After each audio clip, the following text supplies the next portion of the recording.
everyone and welcome back to Lucky Loaders 15, where I'll be giving you 4 picks for tomorrow's horse racing action. Now before we get into them, I quickly just want to reflect on how our tips performed today. In the end, it was a good day here on my YouTube channel as we had a winning nap at Sandown with Mr. Daff. He, in the end, was a very well-backed favourite. He went off at 7-4 final SP. There was a rule 4 in that, though, because there was quite a few non-runners at Sandown today because the conditions really did deteriorate yesterday. And, yeah, it was soft going in the end, so it was hard work for the horses. But Mr. Daff had proven himself in the conditions before, and he's definitely an exciting 3-year-old going places. It'd be interesting to see where he goes next. Also, as well, we got a profit on our next best of the day at Kelso in the 325 with Get Man. He was travelling really sweetly in the hands of Keelan Woods. I thought he was going to go and challenge at one point to go and win the race, but he made a bad mistake a couple of hurdles out, which probably just cost him in the end. But to be fair, the winner was a game performer, and he might have just lost out to him in a tight finish if he had got a better jump. So on the whole, it was a good day today. The one that did disappoint was Brunera, who just never got into it in the feature race at Yarmouth. But on the whole, it's been a good day, and hopefully we can keep up the good work on to tomorrow's racing. And we're going to be going to Yarmouth for the first tip. We're going with an extra selection in the 315, the 1 mile 6 furlong handicap, and I thought Prince Alex could take all the beating here for Ross O'Ryan and Michael Bell, currently available at time recording at 5-2, and I'm going to recommend a 1-point win bet here. Now this horse is an unexposed stayer. He's done very well this season, climbing up through the handicaps. Last time we saw him, he won a race at Glorious Goodwood where he dug really deep that day. The form of that race has worked out okay. Some of the place horses have gone on to run some nice races since. So I don't think it was a bad race at all, and he was raised £4 for that victory. He's off a mark of 93, which I think still fairly workable for him, and I think this is actually an easier race than what he's been running in compared to some of his other recent outings where he's shown some good displays. He's versatile on all grounds as well. He's won on soft, he's won on quick ground, so no worries really. Might probably just be riding on the easy side of good tomorrow. Even though it has been dry there today, they did have quite a bit of rain on Tuesday, and it was riding definitely on the soft side today. So you still might need to handle a little bit of ease in conditions, but I don't think that would be a problem at all for this horse. Like I say, I think he's versatile whatever they go on. Michael Bell's team are in good form as well.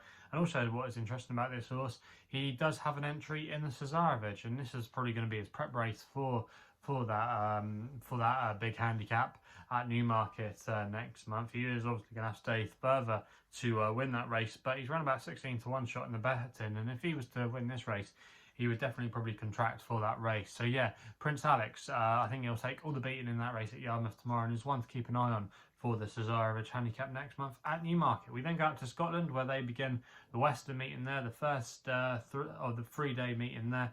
We're going to be going in one of the feature races there tomorrow, the 4:45 for my long shot of the day, and I'm going to go here with a bit of a cliff horse for me, man of the night for Daniel Tudhope and David O'Meara, currently available at 13-2 with SkyBet, who are offering 5 places on this race. This is going to be my long shot of the day, and I'm going to recommend a 0.5 each way selection here. Now this horse, man of the night, has recently joined David O'Meara's team. He ran okay, I thought, at Ripon when he finished in 4th place that day. I just didn't think he handled the track. I just don't think it suited him at all. I think you can mark up that effort, and some of the other horses in that race had shown a good level of form and were a bit more adaptable at that course compared to Man of the Night. Man of the Night was previously trained by Richard Hannon, where he was always said to hold him in high regard, Richard Hannon, but he never quite delivered it. They always thought he could be a potential group horse, but things never quite materialised, and thus was quite disappointing in quite a few big handicaps. But he did manage to get his head in front at Doncaster this season, and he's currently rated 91, which I do think is a workable mark for him. David O'Meara as well can do well with these types that he gets from other yards and go on and improve them in these big handicaps. And I think there could still be a bit more manoeuvre, like I say, off his mark of 91. I think the track will be more down his street tomorrow as well. I just think the race will be run to suit him, and he's got a good chance as well. And I think with the 5 places on offer of SkyBet, 13, so I think he's a good each way bet.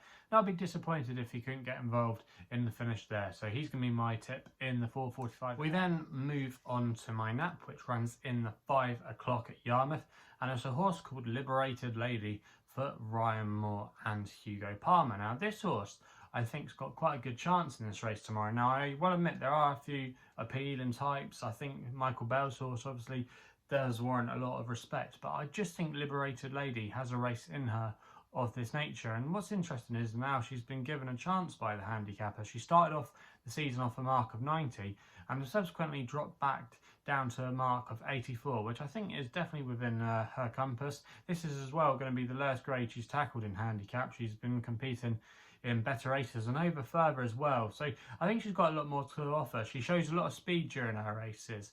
And I think, yeah, she could have more to come as a sprinter. And off a mark of 84, I think that's a fair one there. Ryan Moore as well is put in the plate tomorrow for Hugo Palmer. And I like it when he normally rides for Hugo Palmer. An underrated combination that normally is. I think there's quite a decent strike rate if you were to look up the stats. But every time I see Ryan Moore jocked up on Hugo Palmer's mount, they always seem to get a good rapport going. And yeah, this horse, Liberated Lady, I do think will have a chance. She likes to race prominently as well.